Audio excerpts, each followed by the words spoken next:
Morning, guys. Welcome to Coffee Chat. Mm. Wow, what a beautiful morning it truly is. I mean, it is just absolutely gorgeous. Going to be a real scorcher today, at least that's what they say.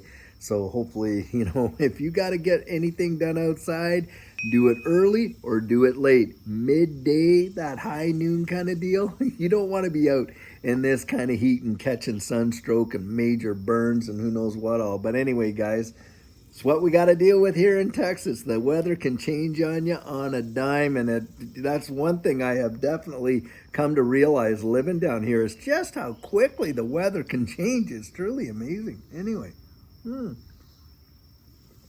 well, guys, the article that I was two articles actually that I was reading today. Boy, I'll tell you, this is getting your fingers on the pulse of what's really, really going on. And the first article that I thought was really actually quite ingenious that somebody actually looked into this and thought it was worthwhile reporting.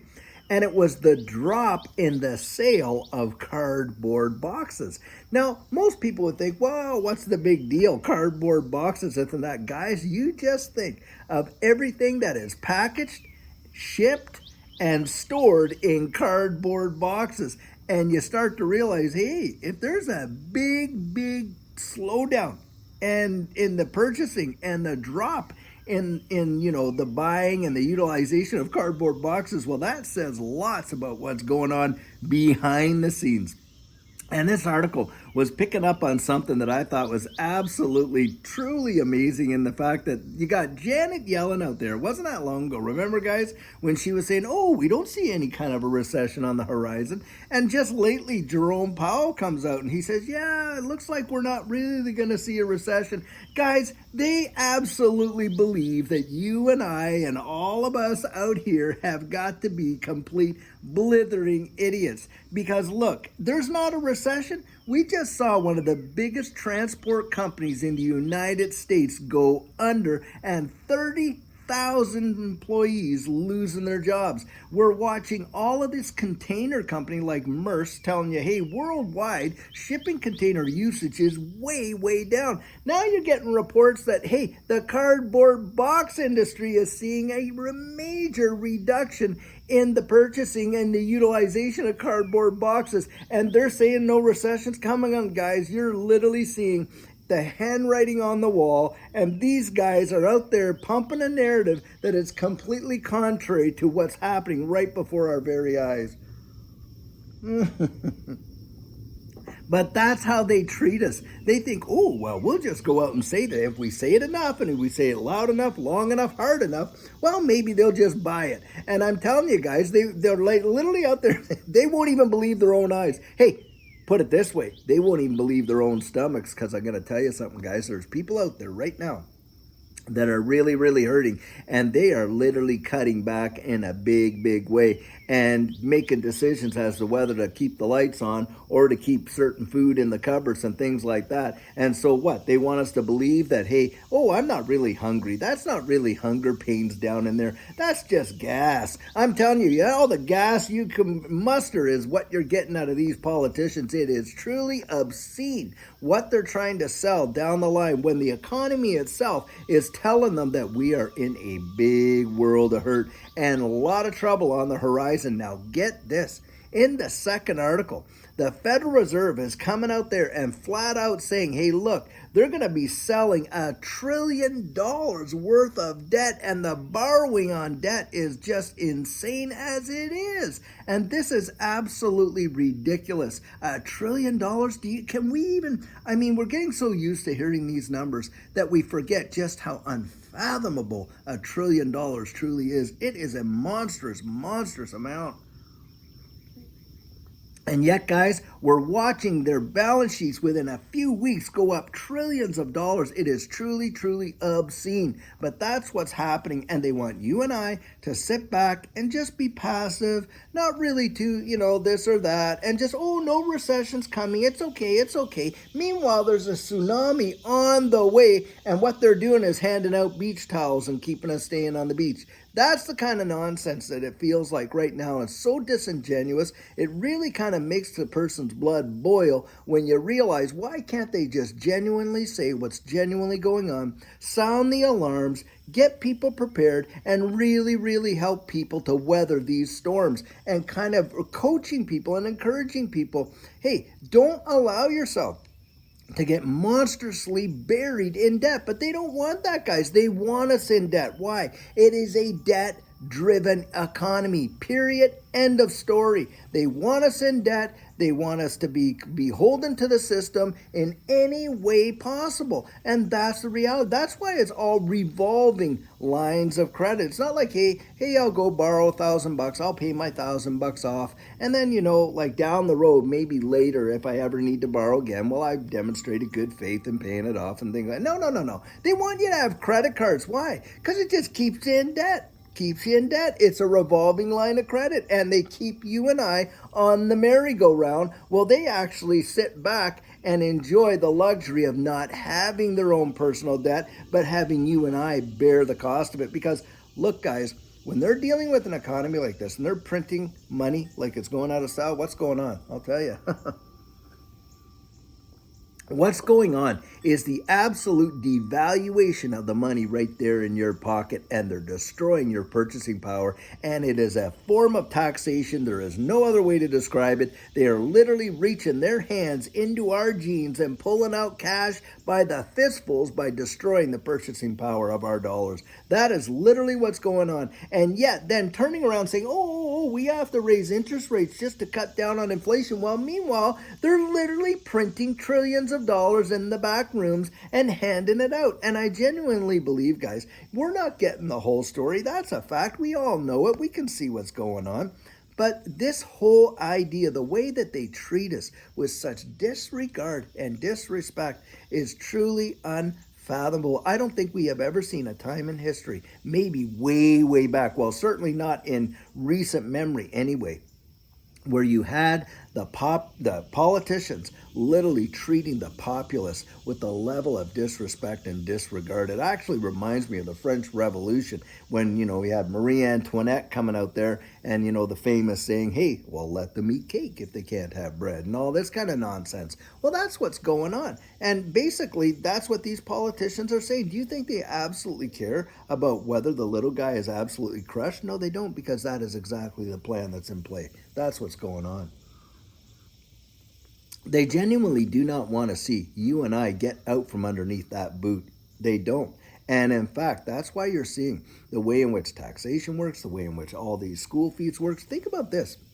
They start a kid off going through school and all this and that, preparing their minds, say, hey, go out there, go to university, get a great job, so that you can work to earn a living and stuff like that. And then the kid walks out with $100,000+ school debt that he's going to take the next 10 to 15 years to pay. And in that 10 to 15 years, what's probably going to happen? Well, he's probably going to get married, or they're going to have a couple kids. Hey, they're going to take a mortgage on a house. Hey, they're going to need a new vehicle here and there, right? And on and on. So it's the never ever plan, because, hey, they're just taking on more debt as they go in order to actually live a life, right? Exactly. It's like, it's the trick, because it's not really an American dream, it becomes the American nightmare, and where they never ever get out of it.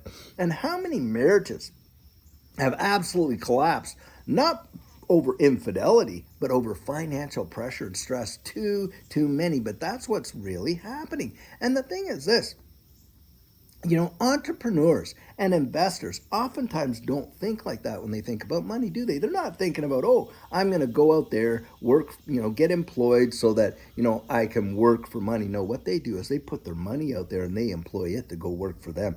That is the mind shift. And it takes a lot of discipline to truly get there, to start looking at money way, way differently. Money is more like a tool than it is something we need to consume. Now, we all need money to live. We know that, absolutely, without a doubt.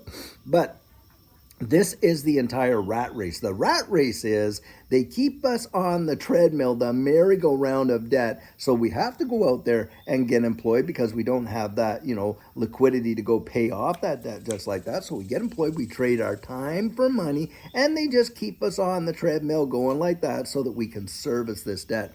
When you're looking at employing your money, that's where you have taken your seed and you've sown it into some really good soil and you've put it out there to work for you and have it invested and all this and this. And so that when it comes back with a return, right? And you're actually not living on your seed, you're living on the fruit of that seed. And that is a big, big difference. And it's a mental attitude shift. But they don't teach that in school. They don't teach that possibility there. You can even go to business school in business college and they'll teach you all about the theory, all about this, all about that, but they're not going to teach you really how to go out there and make money work for you. No, they're going to teach you how to go out there and work for money. That's what's going to happen. And guys, that is the whole deal about it.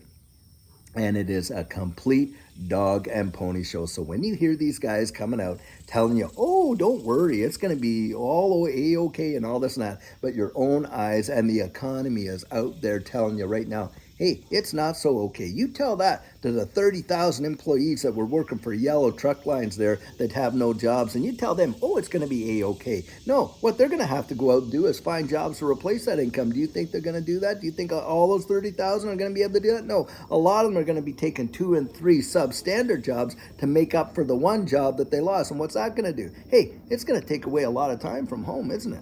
Going to take away from the opportunity to build and strengthen those relationships, on the home front, which are absolutely necessary, and especially in times of crisis. And you're going to see the cracks in these people's lives because of it, which is a sad, sad state of affairs. But the reason it happened is because the economy is being crunched right now in a powerful way, and yet these powers that be, they don't want to acknowledge that. And look, where's all this stimulus going? All this $4 trillion that they needed to borrow for 18 months because, hey, I'm not seeing a lot of infrastructure projects going on that would make a big difference in the nation or stuff like that. Where's it going? Well, guys, it's going to prop up the system, the very system that has been, created to tear the rest of us down. That's where it's going. And get this, it's borrowing, mortgaging the future, not just our future, but the future of our children and definitely our grandchildren and unborn generation, should Jesus tarry, are going to be bearing the burden of this nonsense that's going on right now until they finally decided, hey, look, it's time to flip our switches, guys, and let's roll them over into this new system. And, it reminds me of way back. Here's a story for you. Remember back when you were a kid, you go into Sunday school and you would, learn about, Joseph and Egypt, and then of course Moses and all that was going on, and the whole story, and we watch it on, we see Charlton Heston, the 10 Commandments every Easter type of thing, or Passover time and whatever. Well, the deal is this: when that famine hit the land back in Joseph's day, and stuff like that, Joseph had that idea, hey, let's have there's going to be 7 years of plenty and 7 years of famine. Well, during the 7 years of plenty, we're going to stock stuff up. During the 7 years of famine, when people were actually getting starved out, what happened? Well, they went and they bought their grain and all that with their gold and their silver and whatever monetary instruments they had. But when they ran out of money, what did they do? Well, they sold their livestock and, sold what they had there in order to do it. Okay. Then, when their livestock was all sold and they were still starving, what did they do? Well, they sold their houses, they sold their land, they sold everything else, and they sold it to the elites of that day, pennies on the dollar just so they could live. Finally, guys, it got to the very end when they had sold all that they had. The only thing they had left was their liberty, and they sold themselves. That's where I think they're trying to push us into. A situation where we literally give up. We're so crushed, till at the end of the day, we literally acquiesce to whatever they send down the pike because the desperation level has just reached a fever pitch, and we'll just take whatever they shell out. That's what I think the plan is. And it's just, we have got to be able to get out there and get out from underneath this debt-driven system that they have created for us to live in our little hamster cages running on our hamster wheels. And guys, it takes a mental shift. And if you're in this space, hey, you're one of the very, very few. in this digital asset space that have kind of clued into that. And you're looking at the possibilities of life-changing wealth. And I believe we're going to see it down the road. Don't get yourself all freaked out by the day-to-day price action of stuff, because it's not going to stay that way forever, guys. A day is going to come. You're going to watch the utilization of this distributed ledger technology, and it's going to be the liberation for a heap of people that were able to have some foresight and see it in advance. At least that's what I believe anyway. Well, guys, I know that's a bit of a soapbox, but the reality is sometimes we need to get up on one and at least, tell it like it is or how we see it anyway. Well, I'll tell you what. I sure hope you're having an absolutely fantastic day, and it's gearing up to be a beautiful one for sure. And guys, put your comments down in there. Let me know what you're thinking about what you're hearing and seeing. I would really enjoy hearing that. And until later on when we have a fantastic video for you, I sure hope you have a great one and take care.